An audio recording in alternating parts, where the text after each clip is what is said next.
Bitcoin is accepted far more places. Bitcoin's adoption is growing rapidly. Things like Nostr are being built out that are Bitcoin centric.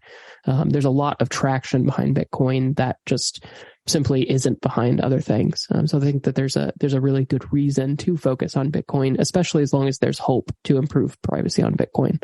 And there definitely is that, both on-chain through application layer privacy, like Q&A was talking about, where wallet developers like Foundation, like others, can build tools, like Samurai Wallet specifically, can build tools that can improve the privacy of users of Bitcoin on-chain, and with work around Lightning Network to resolve some of the key privacy issues that it has currently and help to make it a really powerful privacy tool as well in the future. So I think there's a lot of promise for Bitcoin, even though maybe it's not the most approachable or most usable privacy tool today. There's definitely hope for the future there. Welcome to Bitcoin Basics with your hosts Faris and Gordon. Visit bitcoinbasics.help if you need help buying and securing your Bitcoin. We have a brand new podcast. Visit myprivacy.help to subscribe. Did you know you can completely control your personal information without relying on a third party?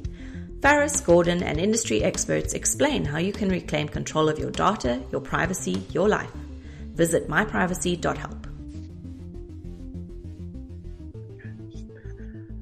Hello, everyone. Welcome to another episode of the Bitcoin Basics podcast. You are here with your hosts, Faris and Gordon. We are recording on the 6th of March, 2023. The price of Bitcoin is $22,350. That is 4,474 Satoshis per dollar. The block height is 779,624. And Gordon, I'll get you to say something while I look for how much gold Bitcoin buys you these days, because I know that's one you like. Okay. So today we interviewed Seth and Q&A from Foundation. And for anyone who has listened to our show for a while, we did actually interview Q&A a while ago, a couple of years ago, actually, more about privacy. And these are fun guys, good interview, obviously quite knowledgeable. But if you are considering buying a Bitcoin cold storage device, we have interviewed Bitbox in the past. Have a look at that. But this is Foundation. This is a cold storage hardware wallet. And so, really fun, really knowledgeable guys. Faris, what did you think? Yeah, I had a lot of fun with this one because they sent us the Passport, which is their cold storage device, which we talk about. So I got to play around with that for a fair chunk. So just to actually ask the manufacturers directly about it and developers was really cool. So I quite enjoyed that. Yeah, so without further ado, here's the interview. And as usual, all the links will be in the show notes. They got links to their Telegram channel, obviously their website, but some other stuff as well, including a previous episode. So check that out. And here is the interview with Seth and Q&A from Foundation. If you enjoyed this podcast, please subscribe, like, and share so we can find others like yourself. Okay. My turn. We're keeping score, are we? We are. All right. Cool. Okay. Well, welcome everyone to another exciting interview we've got today with Seth and Q&A, and we'll get these guys to introduce themselves in a moment. They're both from Foundation. But I was just looking back at when I interviewed Q&A, and it was 22nd September 2021. So I was like, it was probably 4 or 5 months ago, but there you go, time flies. So I'll link that episode if you guys want to check it out. And we definitely talked about privacy and Bitcoin issues as well. So without further ado, guys, thanks for coming on. We really appreciate your time. I know it's super boring or whatever, but everyone wants to know, who are you? What are you doing here? Sorry, can I just jump in? Gordon, you say it's super boring every time, presuming our guests have a boring origin story. Maybe Most they do. don't. Most do, yeah. Okay. No, I'm only joking. I'm only joking. Yeah, thank you. Sorry, guys. Seth, how about we start with you? Yeah, I can jump in there. My origin story is relatively boring, so I'll fit right into your mold, Gordon. See, there you go. Mine's boring as well. Yeah, most of us come in through a boring way. So my name's Seth. Seth for privacy is kind of the pseudonym that I use around the space. I've been in Bitcoin since 2018, early 2018, kind of rode that bull market there. Rode the bear market afterwards mostly. But that was my entry into the Bitcoin space. Since then, I became really passionate about privacy specifically, both within Bitcoin, within other cryptocurrencies like Monero has been a big focus for me. But started falling down the rabbit hole of why privacy matters more broadly. And obviously financial privacy is a big part of that. So a lot of my work around Bitcoin has been Bitcoin privacy related, and doing education around Bitcoin privacy. But it's also much more broad. So I have a podcast that I host that focuses on personal privacy called Opt Out. I have a blog that I've written on that. And then I've jumped in with Foundation, who I'm sure we'll talk about a little bit later today, to be their head of content and helping them to drive content that's focused on self-sovereignty and really digital sovereignty at a broad level, which is focusing on reclaiming your data, reclaiming your privacy, reclaiming your financial sovereignty through Bitcoin. And so there's a lot that kind of interweaves there. But that's a really quick intro for myself. Yeah, and for me, the origins are somewhat similar to Seth, where came in back in the 2017, right at the top of the hype bubble. Spent a lot of fiat on stuff that's not Bitcoin, and then had that gracious or not so gracious fall from the highs all the way down through 18 and 19. Slowly just soaking up as much information as I can, and as I was doing that through the various different mediums of YouTube, blog posts, shit posting on Twitter and whatnot, kind of found a bit more of a love for the more technical aspect of Bitcoin and trying to understand the nuts and bolts of how this thing works. And equally, much like Seth said as well, took a great focus on privacy as well. Was kind of learning via osmosis of the different communities that I was rubbing shoulders with, namely like the samurai community. Been very good to me in terms of learned a lot from people who both build their tools and in the community surrounding it, and that's shaped a lot of my views on Bitcoin and outside world as well. So the main difference between me and Seth, I guess, is that I'm kind of, Seth's coming at it from a little bit more of a technical standpoint in terms of his background, whereas I'm the guy that, kind of pokes everybody in their DMs and say, I'm trying to do this in the command line, but I've never used it before. So can you help me with doing this? And Seth's smiling there, because it was literally a couple of days ago where I was slid into his DMs saying, can you help me with this topic? So I kind of learned from bashing my head on the keyboard, but yeah, absolutely not a technical guy in terms of my background and my career. So I kind of bounce my head off the keyboard until it makes sense, and get there eventually. And that's brought me to a place where, I've started to understand and been able to start to give back to the communities, put together a educational website called bitcoiner.guide. That luckily landed me the job at Foundation as head of customer experience. So I'm all of the customer facing sorts of things. So emails, documentation, videos, and in the background sort of shaping our product range along with the rest of the team so that we can make the best sort of products that we can to help people self-custody their Bitcoin. Thank you very much for that, guys. And I did have a play around with the Passport Batch 2, so we're definitely going to have a talk about that. But before we do, this is something that we find a lot is it takes a while for people to get into Bitcoin. It's going to be a good 18 months. And that was with the assistance of Gordon, who's an IT whiz. But then once people are comfortable with Bitcoin, and I mean, Bitcoin's always a steep learning curve, we find that we tend to move into these other rabbit holes. So sovereignty and privacy is the latest one that's coming up, and we're getting a lot of our customers, clients asking us about this. Just from your perspective, Seth, and Q&A, why do you think that is? Why is it once we found Bitcoin, we tend to branch off into, and I like how you put it, self-sovereignty, sovereign individual. What triggers that from your perspective?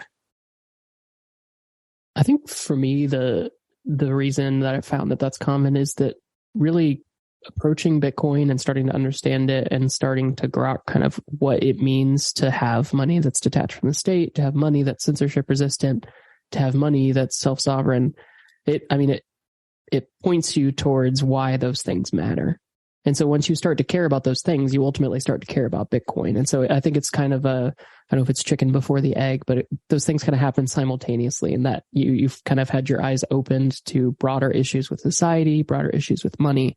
And so once you approach Bitcoin, you start to understand that there are broader implications for both better money, how it can affect the world, and for why the world is broken currently, and some of the kind of the systemic issues with the world. So I think, like, for me, it led to the privacy rabbit hole, because initially I just approached Bitcoin from the perspective of making money, and just like many people got into it and thought I could make a few bucks, treat it like a penny stock, and that was about it. But once I started to grok why Bitcoin was different, why it was different than all the other cryptocurrencies out there, why it was built from the ground up with these very specific approaches that made it censorship resistant, that made it decentralized. I started to understand that there was value there, but that if that was kind of co-opted, if there was a lack of privacy, that the ways that we could use it would be limited. And so that for me is kind of what led into the privacy rabbit hole, both from like the personal privacy perspective and Bitcoin privacy. And I think that's ultimately similar for other people, where they fall down like maybe the food supply chain rabbit hole, and they start to think about buying beef direct from farmers or things like that, because they start to understand that the broader problems with society. Yeah, I think just to build on what Seth said, I came in for exactly the same reasons, wanted to make a few pounds, and, buy myself a nice car. Clearly things have changed since I first got in. But for me, one thing I've noticed about the community and the people that kind of do stick around and at least just scratch the surface just a little bit, those sorts of people that do stick around for any medium to long term length of time are generally the more like-minded people, and we share the same sort of beliefs and values, and are generally speaking very, very helpful and willing to help people and give everybody else a leg up that's around them. And by doing so, also, form a cognizant argument of their views on life. So like Seth said, getting to know your farmer or going down the privacy rabbit hole are all things that I would never even considered of if I hadn't have got into the Bitcoin space and met the people that I've met through the various different sub communities that there are around Bitcoin. And the types of people that those generally attract is that they're willing to go, and explain a complex topic, or to show you how to do something in the command line, or, equally, if you've got, opposing opinions, that they'll go toe to toe with you and help you understand that why they think the way that they do in a non-confrontational matter. Now, don't get me wrong, of course, especially on Bitcoin Twitter, there's lots of confrontation, but generally speaking, I'm talking the people who you have real relationships with are the types of people that you kind of want to stick around. And as the old saying goes, you're the sum of the 5 people that you spend the most time with. And I think you can expand that slightly more broadly, and the people that you speak to daily online, or the people that you speak to on Telegram or anything like that. You just start to think in similar ways and share ideas, and one thing just leads to the next, and then it turns into a never ending rabbit hole. And the next minute you're up on YouTube at 2 a.m. looking at the intricacies of the beef market or something strange like that. Oh, that's why I love it, because there's just multiple rabbit holes. Once you finish one rabbit hole, no, there's another one. There's something else that I got to look into. So rabbit hole minimalization is what I'm all about now. I'm like, I'll just have a little bit of a look into that rabbit hole and see if I want to spend the next 6 months there.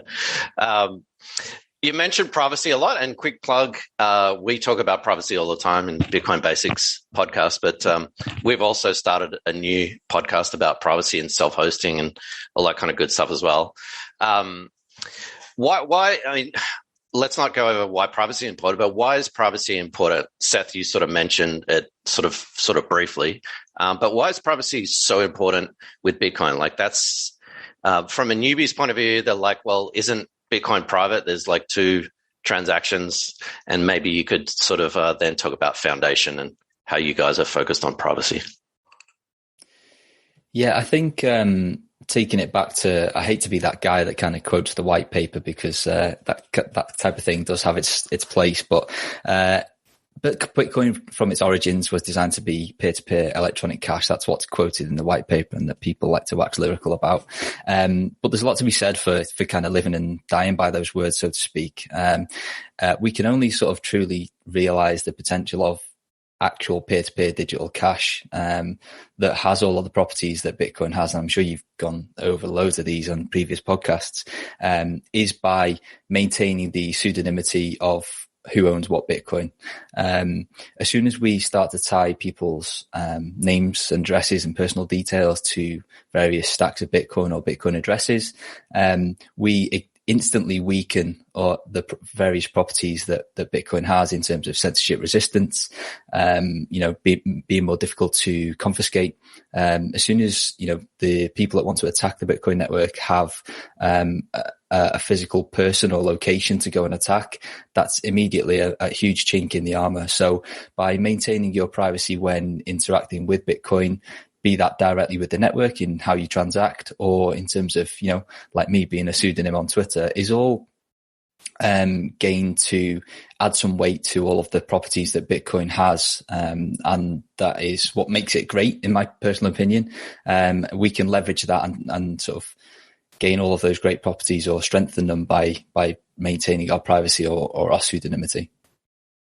So this is a completely trolling question, and I promise I've never asked this before on a podcast. Why Bitcoin? Why not use a privacy coin like Monero? Ooh, that's a good one. I can see Seth smiling there, thinking, what's he going to come up with now?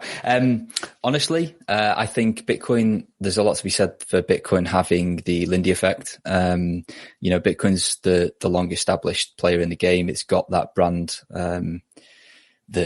it's almost a household name at this stage, and people know it and they understand it. Is Bitcoin's privacy perfect? No, absolutely not. You'll get much better base layer or default privacy from other coins, especially like Monero. But I think Bitcoin poses the best chance that we have to be able to create the next type of world money. Bitcoin makes some calculated trade-offs between sort of verifiability and one of the flip sides of that is, significantly weaken privacy if you use it incorrectly. And I think there's a fine balance to be struck between those trade-offs, and Bitcoin's clearly erred on the verifiability one, which I think is super, super important. And that's not to say that you can't verify other cryptocurrencies.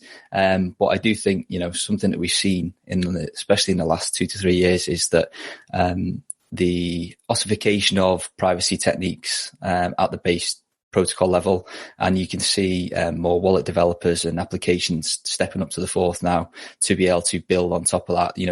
It's been recognized that there's a shortcoming in Bitcoin's privacy, and wallet application developers and framework developers are stepping up now to try and fill that gap and to make Bitcoin as well-rounded and easily verifiable as we all know it is, but without the gaping holes in its privacy.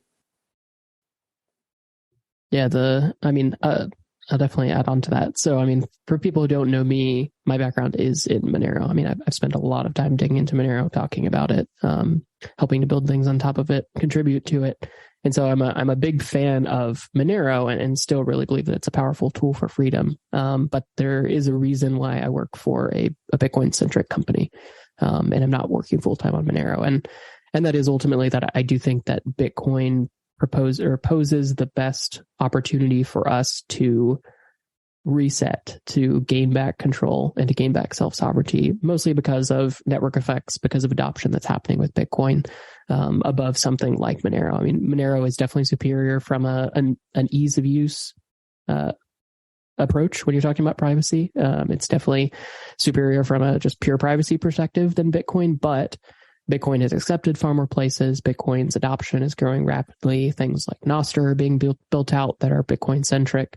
There's a lot of traction behind Bitcoin that just simply isn't behind other things. So I think that there's a really good reason to focus on Bitcoin, especially as long as there's hope to improve privacy on Bitcoin.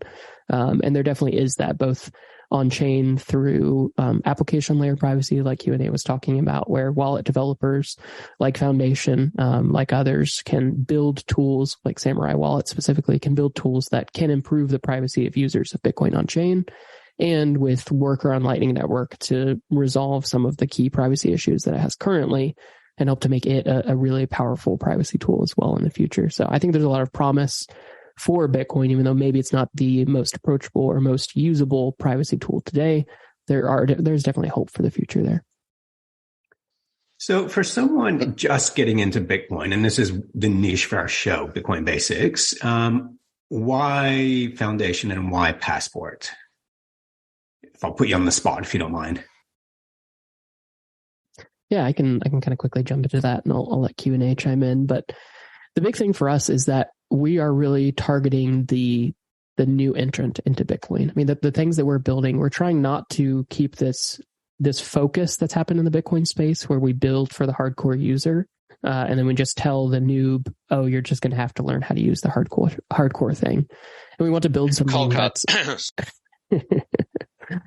just we want to build something that's approachable, that's familiar, that's beautiful, that's easy to use, so that barrier to entry of actually using Bitcoin the right way, which is holding your own keys, which is gaining privacy from it, is something that's much more accessible to more people. I mean, ultimately, we want this thing to be as useful as possible to as many people as possible. I hope that's what Bitcoiners want. And so if we get stuck in this paradigm of we're serving sysadmins and hardcore techies and CLI people, we lose people along the way, and they'll either give up and bail on Bitcoin, or they'll adopt custodial solutions instead, because custodial solutions will always be easier than self-custodying your funds. But we're doing as much as we can to make it as easy as possible to hold your own keys, to actually hold your own Bitcoin, to use your own Bitcoin, not just lock it away in a vault, but actually be able to use it day to day as you see fit.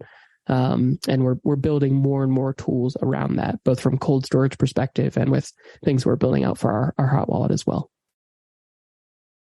Yeah, just to add to that, I like to kind of distill this down, is that we're aiming to be sort of, I guess, Apple without all the walled gardens. Apple's got a lot of faults, but one thing that we pride ourselves on is being super, super critical of design decisions. We put design at the forefront of a lot of our decisions, and we spend a lot of time both on the hardware and at the application layer to agonize over decisions on sculpting the user journey to make it as simple as possible, because as we all know on this call, there's hundreds of different bits of jargon and terminology within the Bitcoin space that once you've been here for 6 months, the term address or the term PSBT or something like that is commonplace. But when you're first entering the space, stuff like that is really quite can be quite off-putting. So we want to sort of sculpt our user experience to shield the user whilst from these sort of bits of jargon and bits of terminology, or horrible bits of UX, or trying to any sort of confusing flows or processes. We just want to make it super simple whilst making beautiful hardware. And another thing that's key for us is making sure that we do everything as open and as interoperable as possible. So all of our hardware and all of our software is completely open source, so anybody can go and download it themselves, build it themselves, build a company around it, sell it themselves. As long as what they do is open source, go for it. They can do what they like.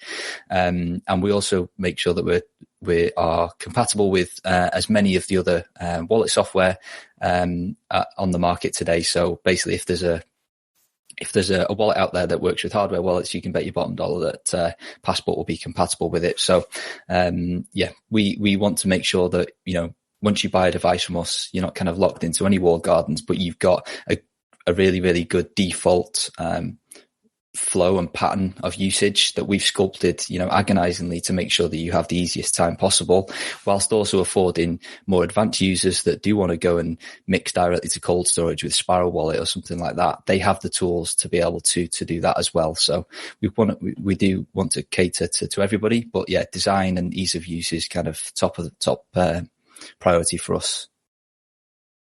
Yeah, I want to jump in there. Sorry, Ron. So yeah. I've been playing around with the Passport Batch 2. I'll just put it up here. Obviously, we'll link for everyone to have a look. But this reminds me of my first Nokia. And this is obviously unlike any other cold storage device on the market. So just tell us from your perspective, design, what were you aiming for? Why something like this? I've got my own opinions, but yeah, I'd like to hear from you first.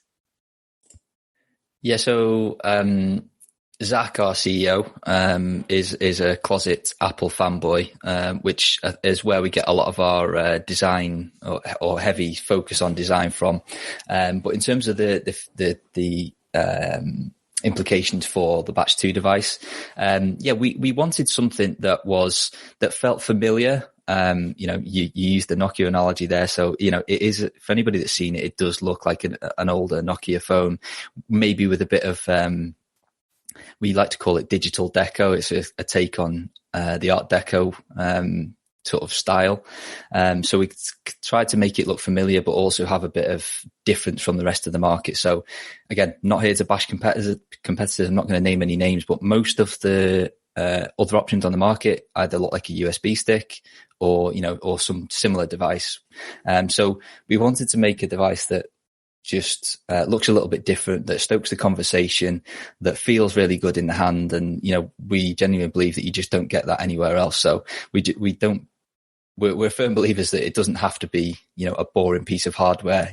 Obviously security is absolutely paramount when you're going your Bitcoin, but that doesn't mean that it has to look like shit either. So that was my softball question to you guys. We tell our customers, listeners on the show, they're sick of us hearing, get your coins off an exchange, get into a hardware wallet, cold storage device, Okay, here's your softball question. We'll get into harder stuff later. Why Foundation? Everyone knows about Trezor and Ledger, and you just mentioned about the user design and the user interface. Maybe you could go a little bit more into that. But yeah, why shouldn't someone today just go out and buy a Ledger or a Trezor or a Bitcoin only Bitbox cold card?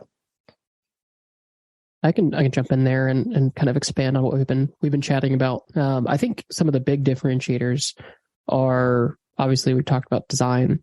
It's a pretty familiar device. But privacy and open source are two of the other key ones. I think when you look at something like Ledger, which is obviously the most well-known, the largest name in the hardware wallet space, they are a closed source hardware, closed source software design. So no one but Ledger knows what actually happens on the hardware wallet. No one knows what happens with their software behind the scenes.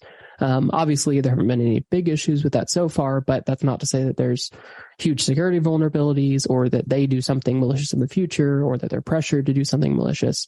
We couldn't see it. We can't verify it. We can't actually build their software. So you're placing a lot of trust in Ledger at that point. When you look at something like Trezor, while they're open source software and hardware, which is fantastic, we love to see that. They do have a lack of a secure element on their device. I don't know how deep into the weeds we want to get with secure elements, but essentially what a secure element is it's a specifically designed chip that is built to protect info. And when we use it to protect Bitcoin keys, to protect that core information, your seed on the device, in a way that even if someone got your passport, if they ran by, they grabbed your passport and they ran off with it, they could not recover your Bitcoin keys from this device. There are some very, very sophisticated attacks that require like $500,000 to $1 million in gear, and that require expertise in lasers and are high risk. There's like a very, very rare potential one, but outside of that, no one could get your keys off this device. Trezor, on the other hand, there are known exploits for Trezor devices because they don't have the secure element. If you don't use a secure passphrase on the device, it's relatively trivial for someone to be able to get the keys off of it if they're able to actually get custody of your device. The other Bitcoin specific ones, like for instance, Cold Card, it does have secure elements. It has 2 on their latest model. And so they have a very similar approach to us. I mean, we really appreciate the Cold Card security model. We have a very similar one ourselves. But with Cold Card, I think the key things I would say are the ease of use is not there. It's built by a power user for power users, which can be fine for some users, but it makes it much more difficult to actually use on a day-to-day basis to onboard new users too. And unfortunately, they've chosen not to be open source anymore and go source verifiable instead. So while that does still mean that people can view the code and can try to audit the code, no one's going to be building on top of it because they can't, based on the rules that they've set forward. So there's going to be less eyes on it. So less security through review by people building on top of it. I think it's a really quick summary, but a lot of it really does come down to simplifying the experience for you while giving you optionality. So if you want a really simple, really straightforward approach, you can use our mobile app Envoy with your passport. Use that to send and receive Bitcoin. It's going to be very easy to approach, very easy to onboard people to. But as you grow in your Bitcoin knowledge, as you grow in your expertise, as you grow in understanding the different things you can do within Bitcoin, we also have power user features like using Whirlpool within Sparrow Wallet to mix funds directly to your passport without having to have your passport on you or anything like that. So we really can grow with you, but make that experience as approachable as possible, while also prioritizing being free and open source software and hardware, being verifiable, assembled in the USA, and really caring deeply about your privacy as a user as well. So I'll jump in. So yeah, one thing you guys mentioned. Oh, sorry, Q&A. Did you want to add to that? No, I was clutching at straws. I was just going to say Seth nailed it. I've got nothing there to add. Excellent. No, I wanted to say, yeah, as far as what you guys were mentioning before, someone said conversation starter. So I've reviewed several different cold storage devices. And when you show them to people, like you said, it looks like a USB stick. It's like, okay, this thing was a huge conversation starter. People look at that, they go, wow, that's so cool. And it really did help people appreciate not just the passport itself, but Bitcoin. Because one of the issues that we have, and this is more with anyone born before 1980 or before 1990, we go, oh, Bitcoin's digital, it's nowhere. And even though this is this is the same principle as any other cold storage device, it's the fact that, like you say, it's familiar. They can hold it in their hands. I think, okay, well, on my phone, I've got all my banking there. I've got everything. This is a phone for Bitcoin. I think you really nailed it with that for helping new people just get their head around the fact that what is Bitcoin and how do I manage it? How do I control it? What are private keys? This really, I saw just people, their eyes light up going, oh, that thing's really cool. Whereas I never really did get that with any other cold storage devices. So kudos for that. Now, Gordon, I do want to ask I've been playing around with this. I do have some technical questions to ask. Was there anything, Gordon, you wanted to say before I kind of go down that end? No, go down that end. I mean, I'm obviously everyone's got competitors. We've got competitors. These guys have got competitors. I think the software question was really well answered by Seth. We talk about open source a lot on the show. We actually covered when Coldcard actually sort of went away from open, not totally pseudo open source, whatever you want to call it. It's super important to use something that is open source, that is verifiable. So a lot of these hardware wallet manufacturers, it's completely out. So if you guys have no idea what I'll talk about, I'll link to the episode that we talked about open source, the importance of it. I can't remember what I was going to say, Ferris, but I was going to ask Seth about Monero, but that's okay. You go. So with the passport, one thing I really appreciate is the SD card that you guys have. I think the only other person doing an SD card or only other business is CryptoShift with their Bitbox. So with that, when you update your passport, do you have to have the SD card in there, or is it one of those things where it's intermittently you can just put the SD card back in? Like, can you just take the SD card out and that's like a deep cold storage device? Or whenever you update your passport, should you put the SD card back in? Yeah, I can take that one. So to be able to pass the new firmware, which is, for the layman's out there, it's just like an update to the software that runs on Passport itself. To be able to pass that information across to Passport from, say, your phone or your computer, depending on where that you want to download it from, we need a vehicle for that, and we use the SD card, which slots neatly into the top of the device. Mm-hmm. That only needs to be inserted for the 30 seconds it takes to run the firmware update. If you never want to use the SD card again after that, take it out, burn it, put it in a bin, put it in a drawer, whatever you want to do with it. Passport's not reliant on that whatsoever. Unless, of course, the only caveat to that would be if you choose to use the SD card for signing transactions and you didn't want to use the QR code option. But otherwise outside of that, then you can, that could be the only time that you want to use the SD card. So can you actually elaborate on it? Because I know in the videos, by the way, that come with setting up the device, is that you, Q&A, that set up those videos? Because they're really good. It is me. Yeah, thank you for that. Yeah, that's all me. Yep. Yeah, because I mean, I've seen videos, I've done several myself, and they're hard to do. And I was impressed with them. And I'm presuming by the accent and voice it was you, but yeah, they're quite impressive. That was the only issue I had with this. So I'll talk about all the good stuff in that. I do like the buttons on this. I do like the fact you're not toggling with cables. For noobs, I think they'll really appreciate this because a lot of the cold storage devices is if you have zero dexterity and fat fingers like me, you can struggle with these things. This one was really cool. The fact that you can just hold it in your hand, play with your thumbs. Very, very handy. The only issue I had was sending from the device where it just, when I had to point the QR code on here at my laptop, I think maybe I was just in a overly lit room, but it just was not picking that up. And I did see that on the videos, it says you can bypass that and use the SD card. I couldn't find how to do that though. Can you just talk about that a little bit?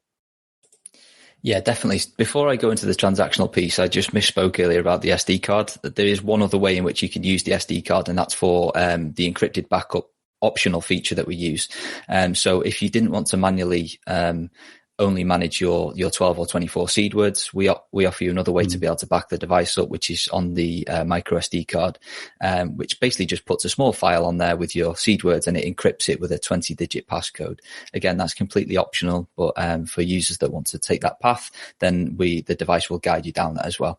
To your point around the transactions, yeah. So with the QR code sign-in, this is our sort of favored method with the device as to how we both read transactional data from a wallet software. So that could be on your computer, it could be on your phone, depending on how you choose to use it. Passport's got a camera on there and it will scan the information in the form of animated QR codes. Unfortunately, with animated QR codes, that screen is being shown in any number of different backdrop settings. So there could be glare on the screen. It could be a dim screen. I know some people have struggled before now because they have these privacy shields on their screens, which kind of alter the light slightly. The screen could be too dim. But what we have done in a very recent update is made a big quality of life improvement to the ability of the camera scanning on Passport. So we've refactored the QR code library that's in the software there to improve to kind of account for all of these different variables that we can have when we're displaying QR codes and trying to read them off these various different type screens with different resolutions and whatnot. So we've done some huge improvements on that in the latest firmware update to be able to improve that quality of life. So that versus the original software that shipped with the device is a big quality of life improvement. The only other quick caveat I'd add is just that I think you mentioned too that reading it back from the Passport screen to your laptop was hard. Unfortunately, laptop webcams are just usually really, really bad quality. And so it can be really difficult for whatever software you're using, like Sparrow Wallet or whatever, to actually be able to read that animated QR back. So like usually I use QR codes when I'm on mobile, and I'll usually use micro SD when I'm on my desktop. For me, for instance, like I use an old phone for my webcam. So mine does actually work very well. If I just turn on autofocus and scan it, it works quite well. But with laptop webcams, they're usually really low quality, which can be problematic for that. And that's where that optionality with being able to just choose the SD card when you go to sign a transaction comes in. And how you actually initiate that will depend on whatever wallet software you're actually using on your desktop or phone. And on that one, you'll want to write the PSBT, the transaction, to the SD card. You'll put that into your Passport. You'll actually go to sign it with whatever the specific account on Passport you're using there. And then Passport will give you the transaction details, let you see the address, amount, all of that to verify it. You hit sign there, and then it will create a signed PSBT on your micro SD card, which then you take the micro SD card, pass it back to the computer or phone. And then the wallet software can read that, and then you can broadcast that to the network. So that's the process that happens with micro SD. And sometimes that can be better for laptops and desktops when the webcam quality just can't handle the animated QR codes well. Okay. No, that definitely makes sense. And I did see that option. I haven't figured that out yet, but I'll play around with that. But yeah, other than that, I just thought, for noobs, they would love this because it's just, one of the big myth busting things or hurdles that we have with Bitcoin. People go, oh, it's all digital. I don't quite understand it. Whereas with this, yeah, just showing it to people how excited they got, they thought, oh, okay, yeah, this would help. So, yeah. Now, last question for me, just about technicalities. So, is a passport something where you say, okay, I've downloaded, some Satoshis, Bitcoin onto this. I can treat this as deep cold storage. I can just lock it away. And then in a couple of years, I can come back and I can just send these Bitcoins somewhere. I'm presuming you'd have to go through some firmware updates before you do that. Is this meant to be treated as deep cold storage, or will you have some issues along the way if you try to treat it that way? Or can you just use the SD card as deep cold storage? Yeah, I'd say you can definitely treat this as deep cold storage. To be able to do that, yeah, we have probably taken it to the extreme in terms of deep cold storage. Let's say you set it up with Sparrow Wallet or with Spectre Desktop. You go through those connection flows, which Passport's got kind of a custom flow depending on the wallet that you want to connect with. Once you've done that, you can kind of put Passport away and lock it in your vault or wherever you want to keep that, and continue to let's say you're buying some Bitcoin once a month. The wallet software at that point has everything it needs for you to be able to receive Bitcoin for the next 1 month or 10 years, and you can keep Passport locked away. It's only when you want to come and spend some Bitcoin and you need Passport then to come into play and to be able to authorize that transaction to make it valid. That's when you need to dig Passport out of its storage place to be able to spend that Bitcoin.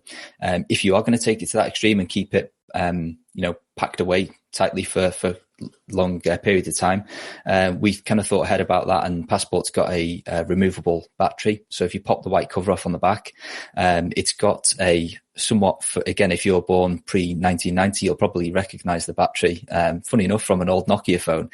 These are standard form factor batteries, and we did that on purpose so that, if you are one of those people that keeps this device for a long period of time, you don't want to have to, come back to us and hope that we're still around in 10, 15 years time thinking, where am I going to get one of these batteries from? These are common batteries. You can pick them up from pretty much anywhere on the internet for a couple of dollars. And again, that was completely intentional. But again, if you are taking it to the extreme where you're keeping this cold storage and you're intending not to use the device for prolonged periods of time, just take the battery out. It's going to be perfectly fine.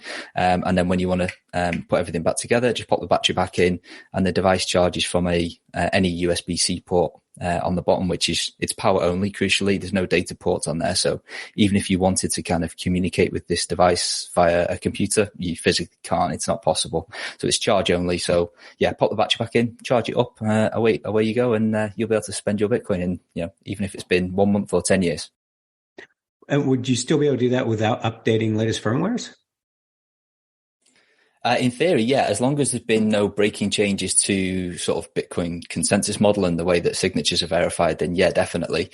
Would it be advisable to update to the latest firmware? Absolutely, because obviously, the idea with software updates is that we make incremental improvements with each time. So if you kind of get to one version and stop there, then you're going to be missing out on features and improvements in the future. But the core functionality of the device in terms of being able to sign transactions is built in such a way that, yeah, once you bought the device, you shouldn't ever have to keep up to date with the latest firmware, month after month.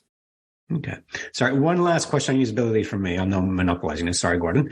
Can I ask one quick question before you go into that? Because it can't be understated in terms of open source. And that's why we bang the open source drum so much. And Q&A just mentioned that, if Foundation goes bankrupt or something happens to them, the wallet's open source. And so, for example, if something happened to Ledger, they went bankrupt, their servers stopped working and all that kind of stuff. There'd probably be some people who would maybe shift that off to something else, but you're sort of relying on the goodwill of someone to do that. That's why open source is so important. A company can go completely bankrupt, and yet you can still use their wallet software. And so that can't be understated. And people could even pick up and improve on our firmware. They could, if we went bankrupt and ceased to exist, the product could keep improving, could keep growing, could keep up to date with changes in the Bitcoin network, with changes in consensus. That's something that could absolutely continue. And that is a key reason why we love being free and open source, is that things are not entirely dependent on us for the longevity of your tool to continue working or improving. Great. Sorry, Faris. Stop using your Trezor Ledger. Sorry, Trezor is open source. Ledger. Have we mentioned we're looking for sponsors, Gordon? Limiting our options. No, sorry, one more question. So one feature I really like is the fact that you create a new address every time. I think this is great for noobs getting in. Just again, this is a question for the noobs, is that even though like some people will set up automatic withdrawals, even though it's creating a new address, if you have Satoshis going to that same old address, they're obviously still going to get there, right? It's not like they're going to bounce back. Yeah. So I can kind of quickly mention why we do that as well. Because, like you said, if you choose one static address, you set that and you withdraw with that every time from like an exchange. That's fine. They'll always get there. They'll always get to your account. The problem with that, though, is that all of those transactions are all easily linked together to the same person. So, like if you've done maybe a KYC exchange where you've given over your identifying information and you've given them this one address, they'll know all those funds are there. And then maybe that information is leaked. Someone will know that that person owns this much Bitcoin that all went to the same address. It makes it a lot easier for people to surveil you. Even if like you then went and spent from that one address, someone could just look it up on a blockchain explorer and see all of the Bitcoin that you own in one place. That's why one of the kind of the basics of Bitcoin privacy is avoiding address reuse. And that means that every time you receive funds, you want to generate a new address. That can be tricky with exchanges because sometimes they don't let you put in a new address every time and you kind of have to use a static one, unfortunately. But what we do is with our software and with most of the software that Passport's compatible with, we'll generate a new receive address every time you click receive. So even like within, for instance, within Envoy, our mobile app, if you hit receive and you copy the address, maybe send it to a friend, but they never send you Bitcoin on it, we'll never show you that address again, just to make sure, because that person could then watch that address. They could try to see what Bitcoin you receive in the future, and it could be a privacy risk at that point. So we always generate and give you a new address, even if you don't use them, just to make sure and protect your privacy. And that definitely is best practice with any wallet that you use. You don't want to reuse those addresses. But if you do, you will receive the funds. It's just a privacy risk. Yeah, and that was a really handy feature. And another one that, I think I just want to mention, which I quite appreciated, was there's the two options for the normal withdrawal time or the boost. I thought you guys phrased that really well, because that's one of the things in the industry we try to explain. But that was, and just the two options as well, so 3 or 4. I thought that was quite well done from your end, guys. Yeah, I think just brings back to the sort of design decisions that we make. You know, we've had a lot of pushback on that to say, you know, most of our early adopters are more in the power user crowd because they like the latest Bitcoin toys. And there was a lot of pushback to that to say, you know, where's the fee granularity? I want to be able to kind of push all the buttons and customize every single thing. And it's been, you know, a difficult path or a line for us to walk in terms of giving our intended target audience, you know, the newcomers, the good defaults where we kind of do right by them without giving them sort of decision fatigue to be able to be like, okay, what the hell does 2 sat per byte mean? You know, that's a lot of information to try and understand. So yeah, we went with the initial option of, you know, you've got standard, this is how long we estimate it's going to take you, or you can boost it and it's going to be there roughly in 10 minutes and it's going to cost you a little bit more. Further down the line, yeah, we'll definitely be adding the more advanced features, but they'll be sort of hidden away so that as they don't sort of detract from the ease of use that we've set out to achieve from day one. Yeah, you want to try and keep Bitcoin maxis happy. They'll only be happy when the rest of the world is burning. Yeah, you're right there. Yeah, a good point, Q&A. The tyranny of the default is what they call it. You know, so basically what you set the default, or what software, hardware, whatever sets as default, is basically what 99% of people are going to use. So I think you guys have been able to sort of straddle that line between the newbies who aren't going to change the default, what is something that, you know, address your use and all that kind of stuff. But also give that option for power users, I think is super important. Now, I'm a guy who travels quite a lot, and I go through airport security and all that kind of stuff quite often. So, you know, in my mind, I'm always thinking about how do I get my Bitcoins, you know, around, and hardware devices, all that kind of stuff. Have you personally or heard of stories about airport security and foundation devices? What the hell is this? Is it a burner phone for terrorist use? Have you guys heard any stories? Yeah, so me personally, I've took my passport on probably 3, maybe 4 flights now. Always in hand luggage, never in the checked baggage, and never had a single question asked. The only anecdote that I do have is somebody in our Telegram group ages ago when we first started shipping batch 2 devices. He mentioned that his was in his carry-on, and the border agent just pulled it out and said, "What's this? Is it a phone?" Our customer just said yes, and then that was it. They put it back in his bag and he walked off. That's the only anecdote I've got. I've never heard anything on the contrary of devices being confiscated or any more questions being asked. I don't know about you, Seth. I know you travelled a bit as well. Yeah, I've taken mine a few times internationally, and I've never even been asked a question or had a second look on it. Again, only in checked baggage. I mean, only in hand luggage, not checked baggage. Definitely want to keep it on your person. But I have heard one other story of somebody going through TSA and having it looked at, and the person again just asking like, "Oh, is this like an old Nokia? Like, what is this?" And yeah, just went along with it. Didn't bother explaining that it was a Bitcoin device, and they just handed it back and moved on. So I've also never heard of anybody having it confiscated or having like extended questioning or anything like that. I think that's one of the benefits of making it look like just regular old familiar cell phone, rather than some strange device. Oh, that's super cool. And that's, I don't know. Sorry, no, you go. I was just going to say, I even intentionally, when I went to Riga for Baltic Honey Badger last year, left mine in the box to see if they, thought, "Oh, it's in a box. Is this a new device? Let's ask some questions." And again, still got nothing. Oh, that's cool. Yeah, I mean, as I said before, I've sort of traveled a lot, but yeah, I've had to, in the past, I've had to hide, okay, I've sent, I've had a Ledger, I've had a Trezor, I've had all the hardware wallets, but I've usually had to hide it amongst my other USBs. So I have 3 or 4 USBs, and I sort of put my Ledger amongst the USBs. And the only one time I've been checked is by customs, and they kind of looked at this USB, like, "What is?" I'm like, "It's a USB." Okay, so yeah, obfuscation is always good in security, making it look mundane. Sorry, guys. One more just usability technical question here.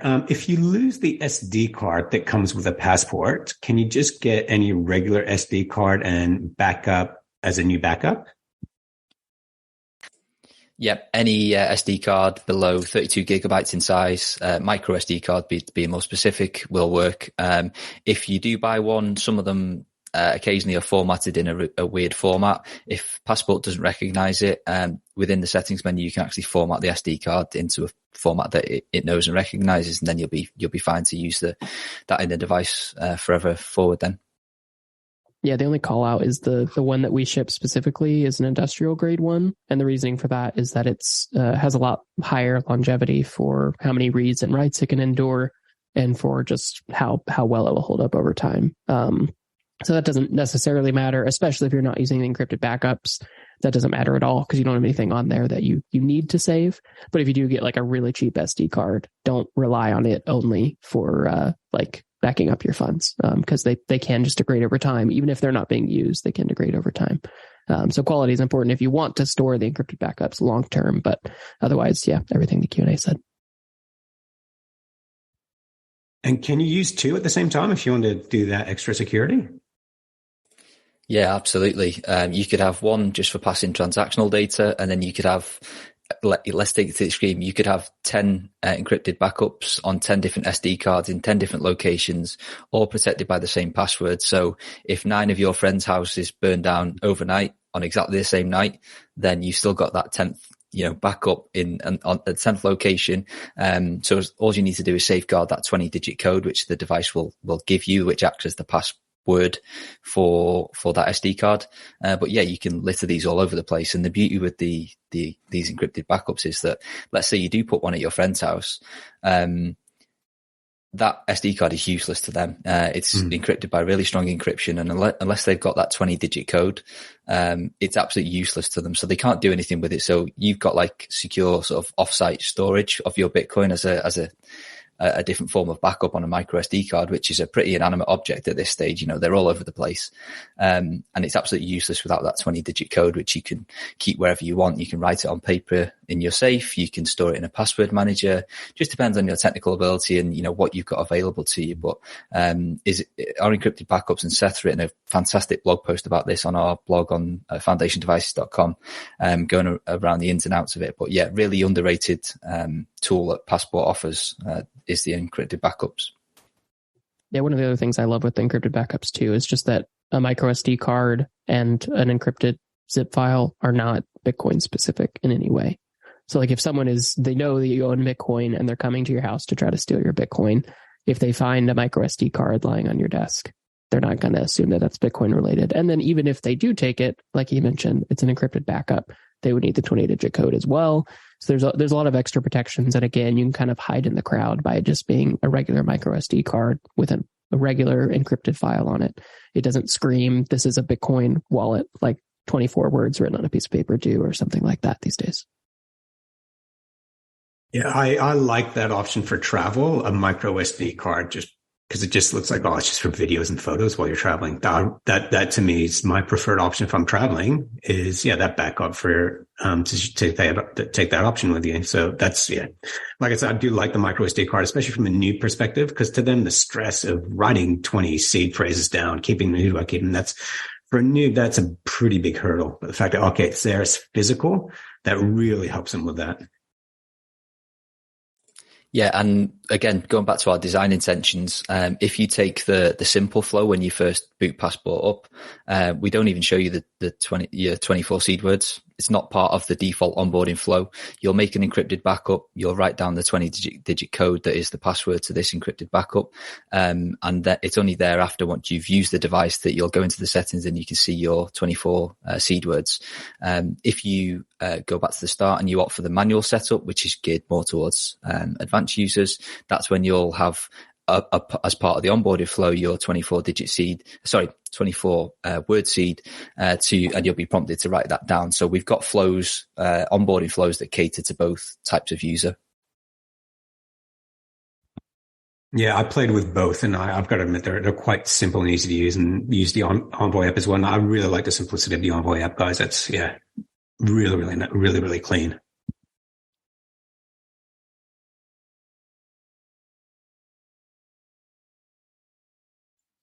Cool. I think we've taken up enough of your time, guys. Is there any questions that we should be asking you, or how about you guys do a final plug? Someone's sort of listening to this, like, I got my Bitcoins on Binance. They're safe as houses, which is an ironic statement in this day and age. What should they do? How do they get a foundation? Feel free to plug yourself. Yeah, quite simply, they can just go to foundationdevices.com and learn more about what we're building and easily buy Passport there. But the biggest thing is definitely get those keys off an exchange ASAP, and we'll help you with that. I think another thing that we didn't mention at all today is that we have a concierge service that you can buy either when you buy Passport or afterwards at any time. And that gives you an hour with a Bitcoin expert to walk you through step by step how to set up Passport, how to actually use it with either Envoy or your favorite Bitcoin wallet, and really gives even extra peace of mind to anyone, really. So I think that's another really useful tool to make that process easier, because it can be very daunting. And like I was at Pacific Bitcoin last year talking to hundreds and hundreds of people, and a large percentage of them said that they still had funds, and that was during the FTX collapse. They still had funds on FTX, and this was before you couldn't withdraw, so they could still get their funds off. And many of them still said, I have funds on there, but I'm just worried that if I do it myself, I'm going to screw something up and lose them. And that's not where we want people to be. And again, that's why we're trying to build things that are very approachable, very easy to use. And then if you need that extra guidance, you need that extra peace of mind, we'll help you along the process as well with the concierge service. So something where we want to see everyone holding their own keys. We don't want to see exchanges holding a single Bitcoin in the future. Yeah, great points from Seth there around self-custody. Also would say, if you want to sort of learn or see how Passport works, in real life, you can head to our YouTube channel if you just search for Foundation Devices, or download our Envoy app to your phone. All of the videos are all within the Learn tab on there. You can watch those directly on your phone and just see how Passport works with, you can see how to set Passport up. I think Faris touched on the onboarding guide that I filmed earlier. You can go from that right the way up to all of the advanced videos where we can, you're verifying the firmware on the device or you're using CoinJoin. We've got videos for all types of users to see how it works. So if you're listening to this and you're sounding interested, definitely check those videos out. Outside of that, just head to foundationdevices.com and you'll be able to see, what Passport looks like and how Envoy shapes up on your phone. You can keep your eyes peeled on that for what we've got planned for, in the future as well. Oh, thank you very much, guys. And this was, for me personally, just a really fun tool to play with and get to know. And I'm going to do some more about it. So, thank you for sending us through the Passport. And it's been a real pleasure chatting with you guys. And hope we're very keen to have you back on. And I'm presuming Foundation will have some more stuff down the line that you guys will be launching. So I'd love to have you back on. Absolutely. Thanks for having us. And very thanks, quickly, guys. Been a pleasure. Seth, I've been waiting for another episode of Opt Out. I remember listening to you and Matt Odell talk about Fedi Mints a while ago. Are you still podcasting? I am. I actually just released an episode last week for the first time in many months. Oh, wow. So finally getting back into the swing of things with Opt Out. So look for more there. It definitely won't be as consistent as it previously was. But I'll be dropping episodes. Another one I'm scheduling right now to talk about Bitcoin, peer-to-peer layer privacy as well. So looking forward to more episodes there. Awesome. I'll link that in the show notes for anyone who's interested in deep diving into privacy. Yes. Fantastic. Yeah. Okay. Well, thanks again, guys, for coming on the show. And we look forward to maybe chatting to you guys again in another 6 months or a year. Usually to our guests, we don't say a time, we say a price. So we'll chat to you at 100,000, whenever that is. That's Bitcoin, not Monero. Awesome. See you soon, guys. Thanks. Thanks, guys. Thanks, guys. Thanks for watching or listening. If you enjoyed this podcast, please like, subscribe, and share so we can spread this educational content to others like yourself. Visit bitcoinbasics.help. Disclaimer. Any content provided by CoinCompass is for educational and informational purposes only and is not investment, legal, tax, or any other professional advice. A qualified professional should be consulted before making any financial decisions. CoinCompass will at times recommend certain products, services, and technologies, but these are opinions based upon our own or podcast guests' experience and not endorsements. We take no liability for out-of-date or inaccurate information, software bugs, manufacturing errors, technology misuse, or issues involving third parties. Visit coincompass.com for more information and please contact us.